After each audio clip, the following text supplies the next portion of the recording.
उसके अलावा ये कंटिन्यूसली उस प्रकार की एक्टिविटीज़ में लगे हुए थे। 16/9/20 को उन्होंने पुतला दहन भी किया था और फिर विभिन्न प्रकार के आरोप विभिन्न लोगों पर लगाया करते थे। शक्ति के कई वीडियोज वायरल हो रहे हैं जिसमें कि कह रहा है कि जो तेजस्वी यादव मेरी हत्या करवा देगा और 50 लाख रुपये की डिमांड नहीं कर रहा है। हम लोग को भी उनके जब वो जीवित थे उस के जो पब्लिक स्पेस में जो वीडियोज़ हैं वो उपलब्ध हुए हैं और उन्हीं को आधार बनाते हुए परिजनों ने जो है, जैसा कि मैंने आप लोग को जो नाम बताया, उनके ऊपर प्राथमिकी दर्ज की है। जो वीडियोज़ आप लोग के पास भी उपलब्ध हैं, हम लोग को भी उपलब्ध कराए हैं। उन्हीं वीडियोज़ को और उसी अंदेशा को जताते हुए परिजनों ने जो है प्राथमिकी दर्ज की है। उसके अलावा एक और भी मैं क्लैरिफिकेशन करना चाहूँगा। कल से कुछ न्यूज़ चैनल्स के द्वारा ये भी कंटिन्यूसली पूछा जा रहा है कि जस्ट नाम देने पे बिना किसी इंक्वायरी के प्राथमिकी कैसे दर्ज हो गई है। तो उसमें मैं क्लैरिफाई करना चाहूँगा कि उसमें पुलिस को जब भी किसी संज्ञेय अपराध की सूचना मिलती है, जैसा कि सर्वोच्च न्यायालय का ललिता कुमारी वर्सेस यूनियन ऑफ इंडिया जो केस लॉ है, उसमें स्पष्ट रूप से परिभाषित है कि संज्ञेय अपराध की सूचना मिलने पर किसी प्रकार की प्रिलिमिनरी इंक्वायरी का प्रावधान नहीं है और उसमें हम लोग को प्राथमिकी दर्ज करनी है। क्योंकि कल मर्डर हुआ था, परिजनों के द्वारा संज्ञेय अपराध की सूचना दी गई है, उसके आधार पर पुलिस ने प्राथमिकी दर्ज की गई है और फर्दर हम लोग इन्वेस्टिगेशन के क्रम में साक्ष्य एकत्रित करेंगे कि किसकी क्या भूमिका है। क्या इस मामले में इनके पूछताछ भी की जाएगी तेजस्वी जैसे जैसे इस मामले में इन्वेस्टिगेशन के क्रम में पुलिस को साक्ष्य एकत्रित किए जाएंगे तो जिनके विरुद्ध भी साक्ष्य आएंगे निश्चित रूप से उनके ऊपर कानूनन कार्रवाई भी की जाएगी और बाकी पूछताछ हम लोग जिनसे हम लोग को उचित प्रतीत होगा उन लोग से पूछताछ भी की जाएगी साक्ष्य संकलन के लिए। कल 4 तारीख को सवेरे जो है लगभग 7 बजे के करीब शक्ति मलिक के घर में जो है 3 अज्ञात अपराध कर्मियों के द्वारा, जो कि मुंह पे गमछा लपेटे हुए थे, घर में घुस करके उनकी गोली मार के हत्या कर दी गई थी। उनको 3 गोलियां मारी गई थी, जिसमें हम लोग ने जो प्लेस ऑफ अकरेंस पे गए थे और उसके बाद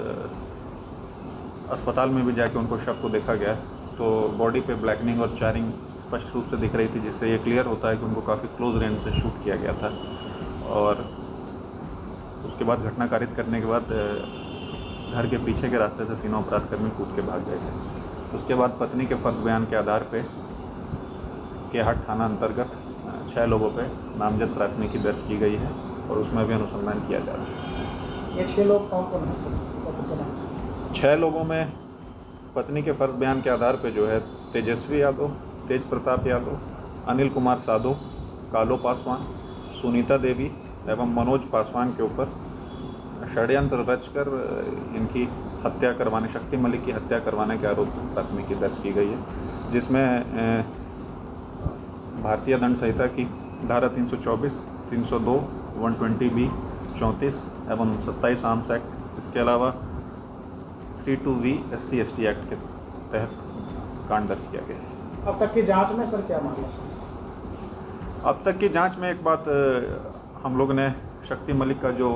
मोबाइल फ़ोन था वो भी हम लोग को मिला है, जिसकी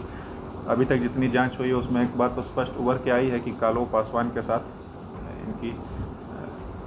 राजनीतिक राइवलरी चल रही थी, जिस क्रम में जो है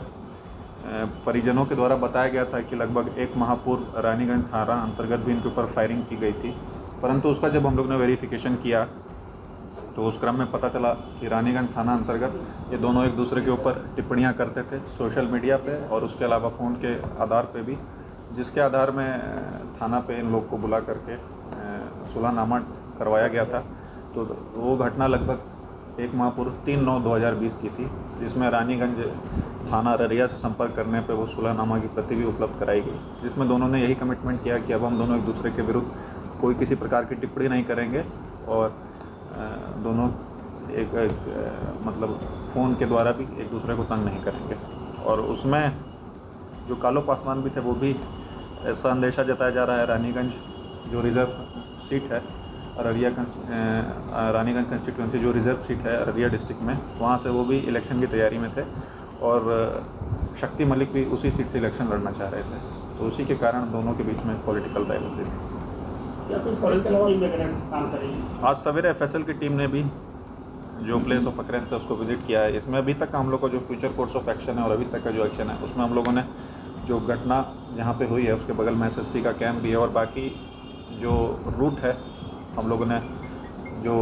ट्रेस है अपराध कर्मियों के भागने के उसको हम लोगों ने कल जा करके देखा है और उसके अलावा रूट में पड़ने वाले CCTV फुटेज जितने हैं CCTV कैमरे हैं उनका आकलन किया जा रहा है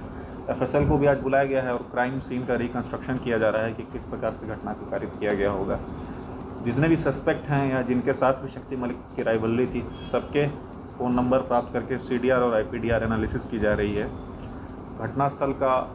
और अन्य जो रूट है उसका हम लोग डंप डेटा एनालिसिस वगैरह भी कर रहे हैं। बाकी जो टेक्निकल एनालिसिस होता है उसको भी हम लोग कर ही रहे हैं। बाकी नज़दीकी जो लोग हैं और पॉसिबल जो एस्केप रूट्स हैं उन सब की भी जांच की जा रही है। और बाकी जो उनके नज़दीकी जितने लोग रहे हैं शुभचिंतक या फिर जिनके साथ राइवलरी रही है उन सभी लोगों का चार्ट बना के सबके साथ हम लोग पूछताछ करेंगे। उसके अलावा जो डिजीज़ हैं,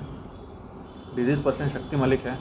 कल अभी तक के इन्वेस्टिगेशन में हम लोग ने कल भी जो सूचना प्राप्त करने का प्रयास किया तो कुछ उनका सेट सोर्स ऑफ इनकम की जानकारी नहीं मिल पाई है।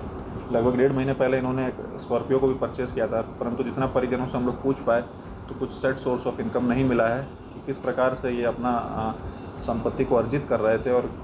किस।